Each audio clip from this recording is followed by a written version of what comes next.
As a child, if you didn't know what an object was, you'd likely explore it to figure it out.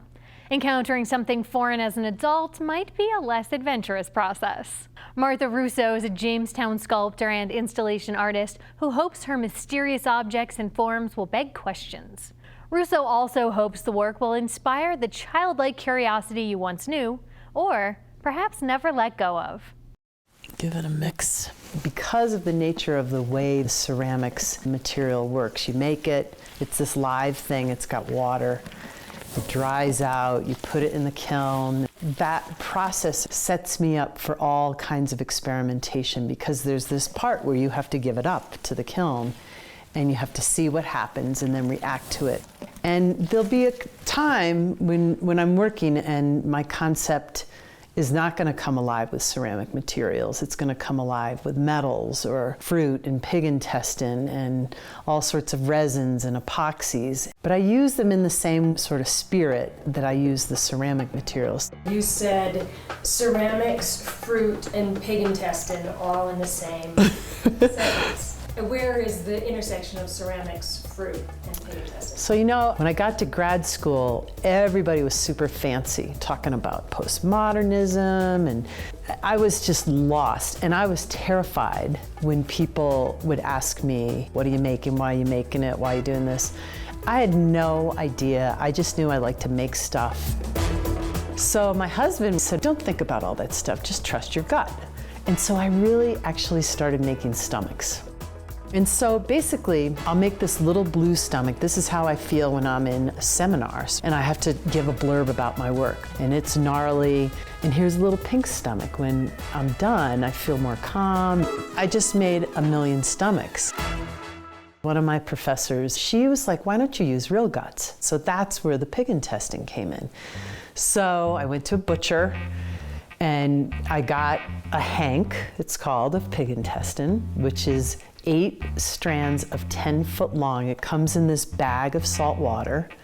And the pig intestines are around a little plastic ring so they don't get tangled. And so I came home and I thought, okay, I'll start fooling around with them with fruit, just seeing how the material reacted. And it was just like, it's just like clay in lots of ways because you take it, it's got a water content to it. I would wrap it around, my favorite thing were mangoes. And then in the morning, I come back out and now it's shrunk and now you can see the scale of the pig intestine and they're all different.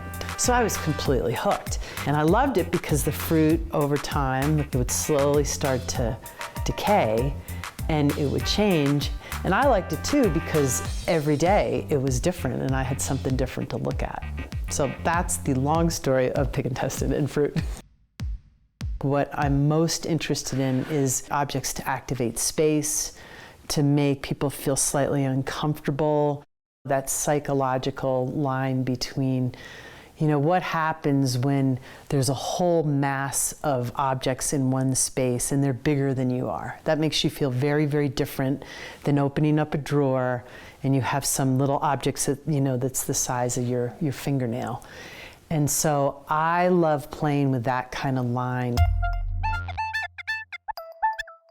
I've been thinking much, much more about that immersive sort of quality of like having someone enter a space and have it not necessarily physically be around it, but psychologically it envelops you in different ways.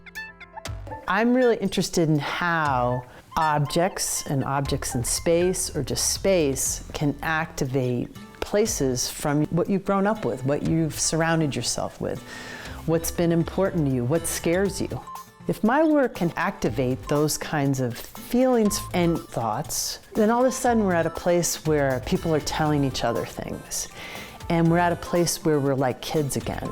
And we're not saying, oh, that's that and this is that. And that's why I purposely make my work just on the edge of you cannot quite have a word for it. I'm trying to make it so there's a place where you don't have the language and now you're back to your original senses and you're trying to figure this thing out for the first time.